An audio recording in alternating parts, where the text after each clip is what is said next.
जब बात हुई ना कि जॉब की कमी है, लेकिन ये शायद पता है इनको, इसीलिए इन्होंने क्या किया है, मान लीजिए जनधन योजना या अभी सोलर एनर्जी वाली योजना या लखपति दीदी या ड्रोन दीदी, इस प्रकार की जो योजनाएं चली हैं कि एक प्रकार का कुछ एंटरप्रेन्योरल साइकिल भी क्रिएट कर लें, क्योंकि सब जगह स्ट्रक्चर जॉब शायद पॉसिबल नहीं है।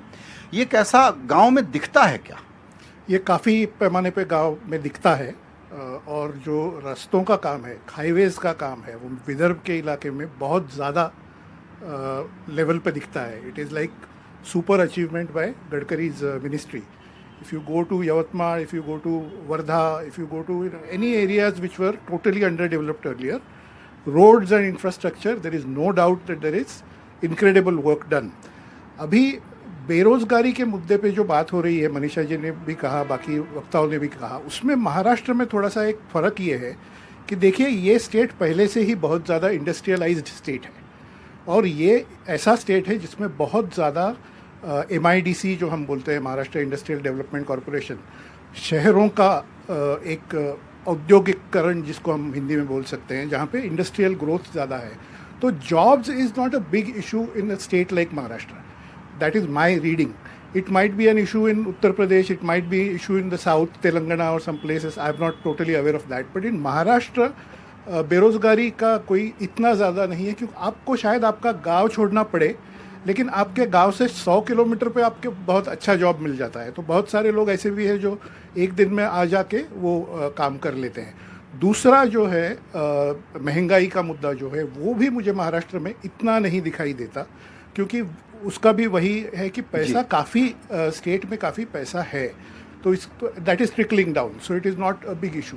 इसीलिए आपने देखा होगा कि महाराष्ट्र में ज़्यादा मुद्दा उठाया जाता है वो मराठा आरक्षण या कास्ट बेस्ड जो मुद्दे हैं उस पर ज़्यादा निर्भर कर रहा है ऑपोजिशन। और एक चीज़ मैं आपको बता दूं कि मराठवाड़ा जैसे रीजन में आप देखेंगे कि एग्रीकल्चर का फेल्योर हुआ है। उसके लिए नेचुरल रीजंस हैं, जैसे बारिश कम होती जा रही है या सूखा होता है या डिवीजन ऑफ लैंड होता जाता है, जैसे फैमिली बढ़ती है, तो उस वजह से आपको एक अनरेस्ट दिखेगा फार्मर्स में, जिसको अपोजिशन शायद यूज़ करने का कोशिश कर रही है। ये आपने बड़ा एक इम्पॉर्टेंट पॉइंट रखा, जो हम उस पर और थोड़ी चर्चा करेंगे इसके बाद। वो यही है कि कहीं ऐसा तो नहीं है कि जो रूरल पिछड़ापन अब महाराष्ट्र जैसे अग्रणी राज्य में हो गया है, उसका भी मैनिफेस्टेशन मराठा और OBC की पॉलिटिक्स के ज़रिए हो रहा है।